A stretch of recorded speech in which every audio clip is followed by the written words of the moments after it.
Señor. Gracias, Dios mío, porque es un privilegio compartir contigo este culto que te lo dedicamos completamente a ti, Señor, que te lo mereces, porque estuviste muerto, pero vives por los siglos de los siglos, por los siglos de los siglos. Señor, ¿quién puede detener tu palabra? La palabra de Dios no está presa, no está amarrada, no está lejos, aquí está cercana a nuestra mente, a nuestro corazón, a tu corazón quiero decir, y cuando tú la recibes, queda plantada dentro de ti, que es lo que dice la palabra del Señor. En esta tarde no es un culto de evangelismo, es un culto de aprendizaje a cosas que ya son viejas, pero para ahora el diablo las está renovando y las está poniendo frente a la iglesia, pero no prevalecerán, porque la iglesia tiene toda la fuerza, el vigor para echar abajo todo argumento del diablo, y las puertas del infierno no prevalecen en contra de la iglesia del Señor, porque la iglesia del Señor la gobierna el Espíritu Santo, en el nombre de Jesús, en el nombre de Jesús. En el libro de Santiago vamos a leer la palabra del Señor, un versículo que nos dice mucho, porque esta noche vamos a dar una explicación muy profunda, porque la salvación de tu alma está en juego. La salvación se pierde. Han salido nuevas doctrinas en las cuales muchos dicen salvo ahora y por siempre.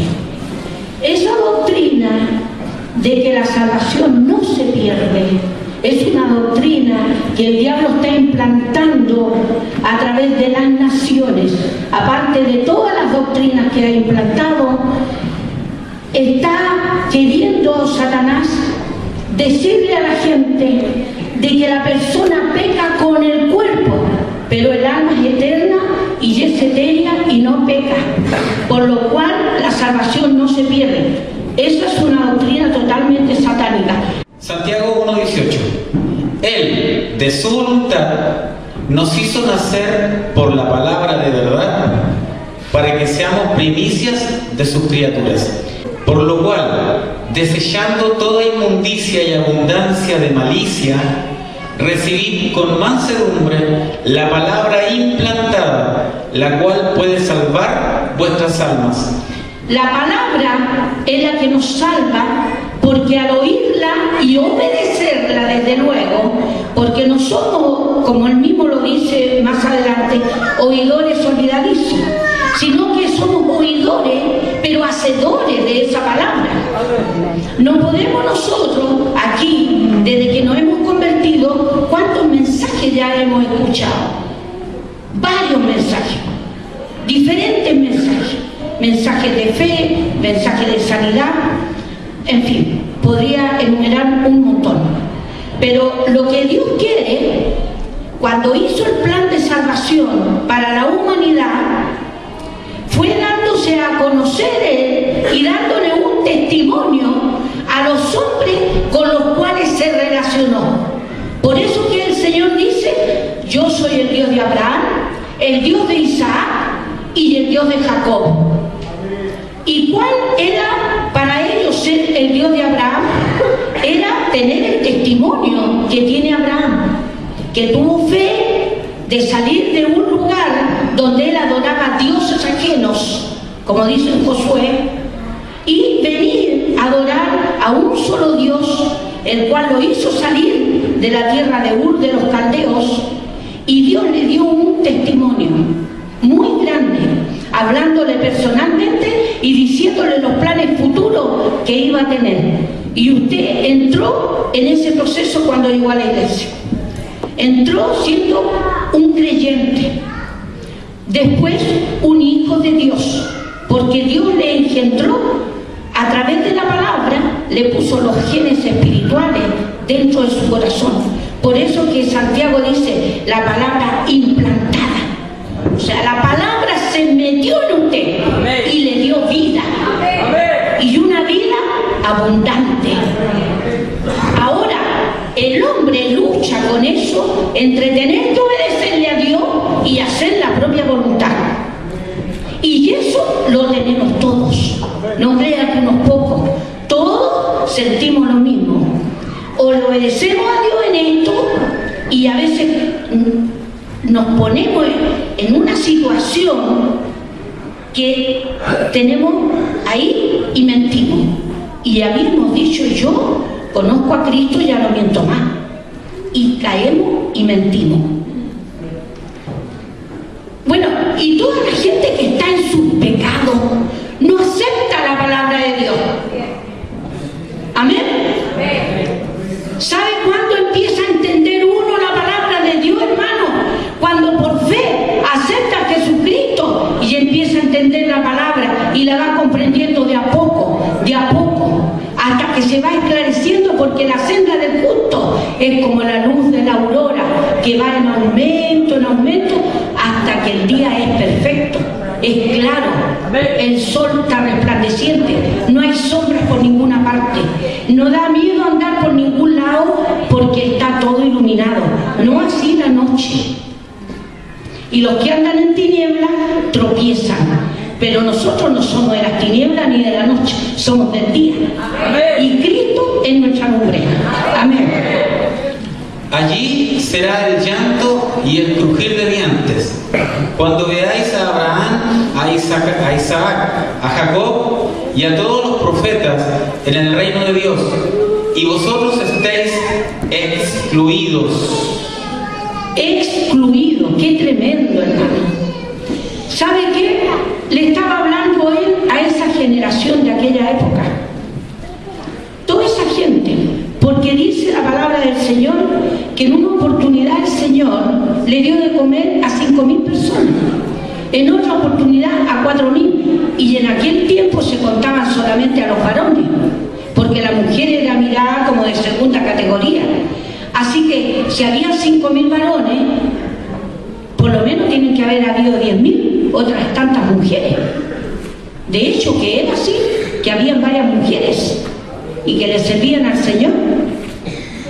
Y dice a esta multitud de gente que iban tras él y veían los milagros, veían las señales, pero él notaba que no se arrepentían de corazón, que iban quizá por el boom de ver un milagro y después de verlo, se iban para sus casas, no se interesaban mayormente. Ojalá que aquí no haya nadie que haya venido por un milagro, por una sanidad, y que después no venga más después que Dios se lo hizo. Ojalá que no sea así. Porque dice que aquel que recibe milagro de parte del Señor, pero no sigue los caminos del Señor, como el Señor espera que le haga el milagro para que esa persona sea un seguidor de Él. Todo aquel que lucha, de todo se abstiene. Ellos, a la verdad, para recibir una corona corruptible, pero nosotros una incorruptible. Así que yo de esta manera corro, no como la aventura, de esta manera peleo, no como quien golpea el aire, sino que golpeo mi cuerpo y lo pongo en servidumbre, no sea que habiendo sido heraldo para vosotros, yo mismo venga a ser eliminado. Heraldo quiere decir líder, ejemplo de los demás. Dice, no sea, él tenía un temor, que habiendo sido yo heraldo de muchos, venga yo ahora a ser eliminado. Porque la salvación hay que cuidarla. ¿Por qué hay que cuidarla? Porque se pierde. Si no es por otra cosa. La salvación se pierde. Fíjese que un hombre que se arrepintió, pero ya era tarde. Y para arreglarla la hizo peor todavía. Claro. Resulta que este hombre se llamaba Saúl. Fue rey y empezó a tomar un mal dominio de la autoridad que Dios le había concedido. Y creyó que podía hacer las cosas por sí solo. como muchas veces nosotros creemos. No, si yo vivo el Evangelio a mi manera. Así dicen los católicos. No, si yo creo en Dios a mi manera. Y a veces nosotros aquí estamos en la misma. Sí, pero no, sí, es que no hay una iglesia. No, pero yo en la casa ahora sí que yo a mi manera, no, todo Dios sabe. Bueno, y ahora no, que tengo que ir a ver una película re buena que están tanto ahí. Sí, hay gente así.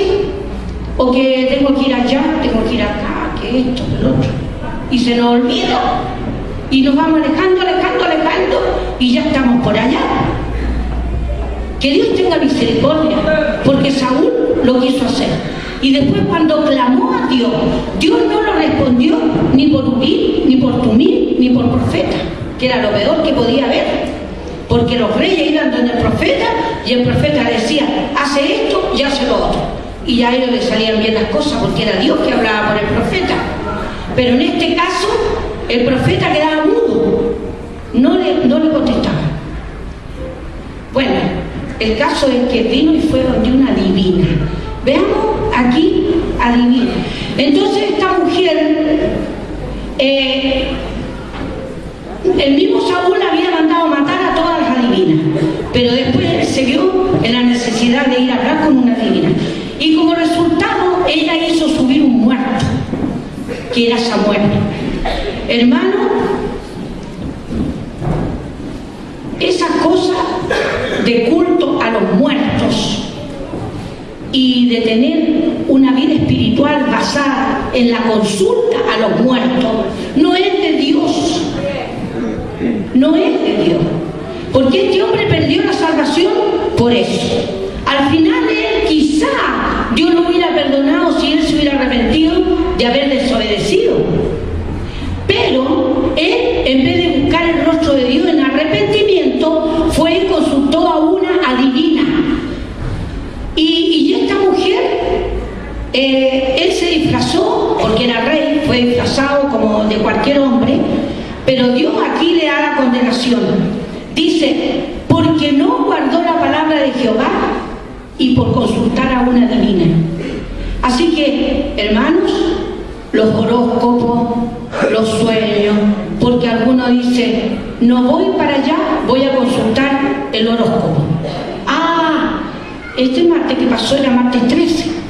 Decía, martes 13, ay, no te cases ni te embarques. Y yo me había puesto en oferta, fíjese por acá. No, es broma. Y no te cases ni te embarques, porque es martes 13. Ah, mire la tontera, hermano. Yo no sé de dónde saca la gente tanta tontera. Bueno, ¿y qué pasa? Pero van a consultar y Dios tiene prohibido los horóscopos. Es necesario que usted reciba la buena doctrina, que Dios le bendiga grandemente. Le pido disculpas si nos retrasamos un poco, pero era necesario que usted sepa esto. Lo que yo no quiero que nadie se pierda, al igual que el Señor Jesucristo. Oro por mi familia y por la iglesia que el Señor tiene acá. En Dios es amor. Para mí, ustedes son mi familia, una familia que Dios ha ido formando a través de los tiempos. Que Dios me los requete y bendiga a cada uno y que Dios les guarde, y gracias por la oportunidad que me ha dado, ¿no?, de escuchar a